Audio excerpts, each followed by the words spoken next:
Way they just keep changing it. It's going to start in May. Just kidding. Now it's June. Now it's July.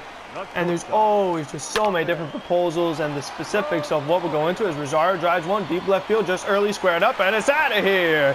Back-to-back home runs from Jeff McNeil and Ahmed Rosario, his 8th of the year.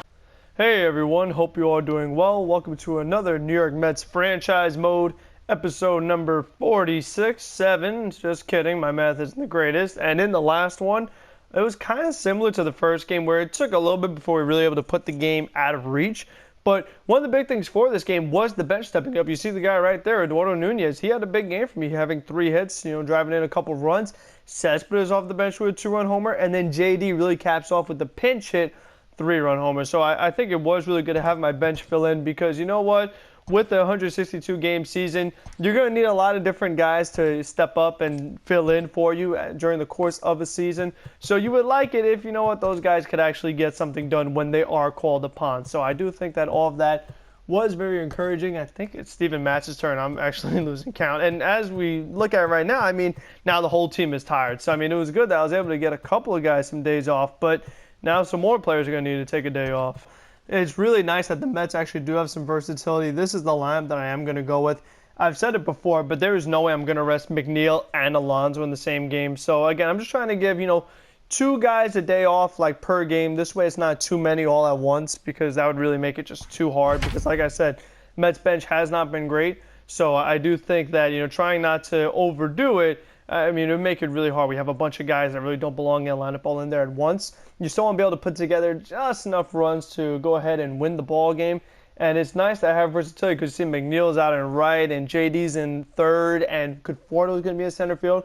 I'm pretty sure it's the first time I've had Michael Conforto in center field, but it's just the way the days off has been going. I really wanted Conforto's bat to be in there and JD's and whatnot and still have Cespedes fill in. I could went to Marisnik instead, but Cespedes hit the home run yesterday, and he's the guy that really is going to get a lot of playing time whether we like it or not. He should do well, but even if he didn't, he's still going to play because of the money owed to him. So, this is what we're going to go with this time. And one of the other things I will say while I jinx myself is that since both games were now blowouts, first we had, 10-1 and now 9-2. If this game is a similar score, I'll bump the difficulty up. I like winning the games, and by big margins, that's great. It's less stress and raging for me personally. But like I said before, if it doesn't make for a better video, then I'm going to have to go back to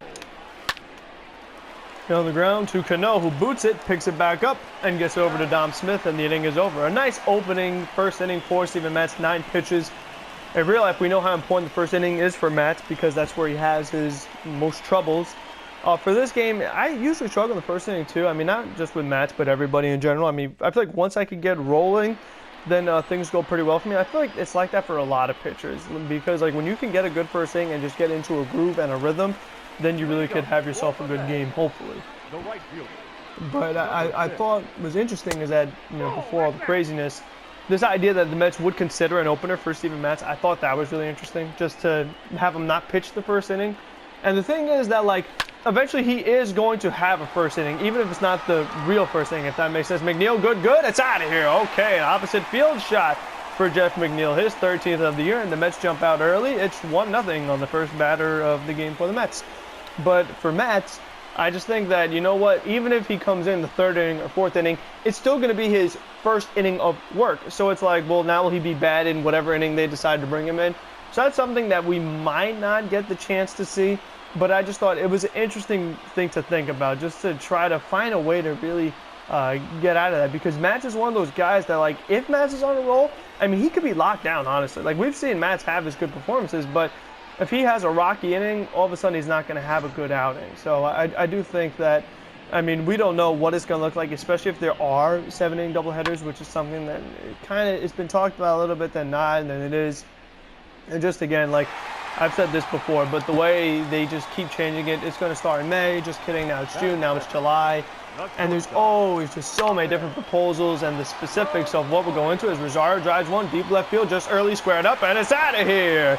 Back-to-back home runs from Jeff McNeil and Ahmed Rosario, his 8th of the year. And the New York Mets lead is now 2-0. So again, we might have to change the difficulty, but still, I just think that there's just been so many little particulars with all the different proposals. And if a 7-inning doubleheader is a thing, I wonder how that would impact the way the Mets would use Matz or any other pitcher for that matter. So, I mean, we'll see what happens if it ever gets going again. Cespedes gets a fastball right down the middle. He drives out and out to right center field. Good squared up, and it's out. Yeah, no, maybe. Yeah, it's out here. I don't know. For the reason the ball bounced, I thought maybe it just went ground rule double. But Yoenis Cespedes, his 5th of the season, and his 2nd of the series, back-to-back games with the homer for Cespedes. Thank you, Demetrius, for zone. And, you know, because of the All-Star, it's going to fly out. I feel like on Legend, that's maybe a good okay, or Hall of Fame, it's a good okay, and a routine fly out to center. So I guess I will have to change the difficulty already. It was fun while it lasted, I guess. I mean, I'll still play out this game, but then I'll change it. Conforto lines that one into the gap, and McNeil will score. Rosario, I'm going to stop him there. I don't think it's worth the risk. Still almost got me at 3rd, but it's an RBI double for Michael Conforto, and the Mets extend their lead 5-0. And they're going to pull their pitcher. What is this, in the 2nd inning again? Oh my gosh. I mean, Clint Hurdle's really got the quick trigger on these guys, don't he? Number 72. Cano drives down out to left. I'm going to send Rosario. He has 83 speed. No way they're getting me at home. The throw is offline, and Mets go ahead 6-0. Dom Smith gets a pitch right down the middle. He drives that one into right field. And that will be a 1-out double. Obviously, you're going to have to stop Ramos at 3rd. Can't risk that.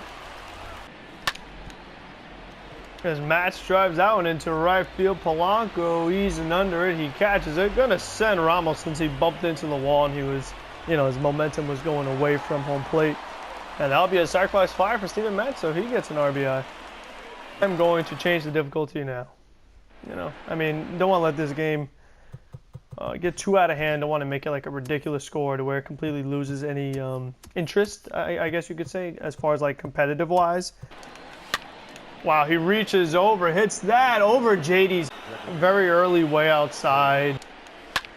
That one's hit on the ground. So Rosario who boots. Like literally the second you put the difficulty back up, the ball's blooping over JD Davis's head very late, way outside, making errors. I mean, the second you do it, things just go way downhill. Like, I'm trying to make it competitive, but I mean, it's like such a reverse of the spectrum, like between way too easy and too hard. Like, there's no real in between.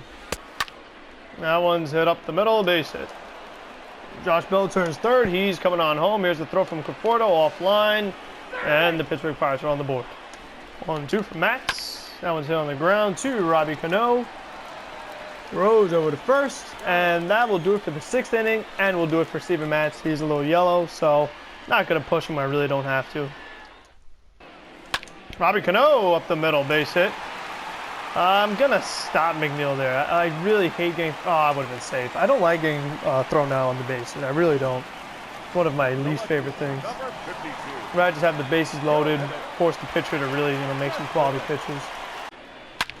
Oh, Cespedes rolls that one over just early good. 1-2. I mean, that's what happens when you're on Legend. Oh, my gosh. Number 36. Backhanded by Rosario. A jump throw, and he got him. An accurate throw, too. How about that? Who would have thought? That one's hit shallow center. Conforto coming on, and he makes the catch. I have to be honest with you. This is the first game I've had Conforto in center field, and he's done a pretty solid job. He's gotten to every ball. This was not an easy catch here. I mean, he really had to go a long way, and with the way fielding is in this game, I would have been surprised if he just completely botched it, but definitely playing solid. At least it's good to know that it's something I can do in the future if I want to or need to. If I feel like, oh, you know, I need him to play center field, like, no problem. He could go out there and do that. So, again, I do think that the value of having versatility is just so important. Nimmo drives out to right center field. That's a base hit. So again, going to one of my better pinch hitters serves me well here. I mean, when you have a runner in scoring position, you want a good hitter up there to drive them in, because what's the point of even being in scoring position if you can't drive that run in? Which is something that has really eluded me this whole series anyway. But I do like my chances better having Nimmo up there instead of Eduardo Nunez or even Marisnik. Like, I want to go to a hitter that I kind of trust that could get the job done. 3-2 is driven deep left field off the wall. I mean, just can't get out of the inning with Justin Wilson. This has been an awful inning for him. He gives up 2 runs, and he's thrown 30 pitches, so we won't see him for another week. That one's popped up. Robbie Cano settles under it, and he makes the catch, and the ball game is over. Put it in the books. A really good 9th inning for Brad Brock, by the way, especially compared to how Justin Wilson was in the 8th inning, but you definitely could see the difference with the difficulty. I mean, I put it on All-Star, and I was off to a great start. I was up 7-0. I got the pitcher knocked out in the 2nd inning again, and everybody was just putting together hits and hitting homers and whatnot.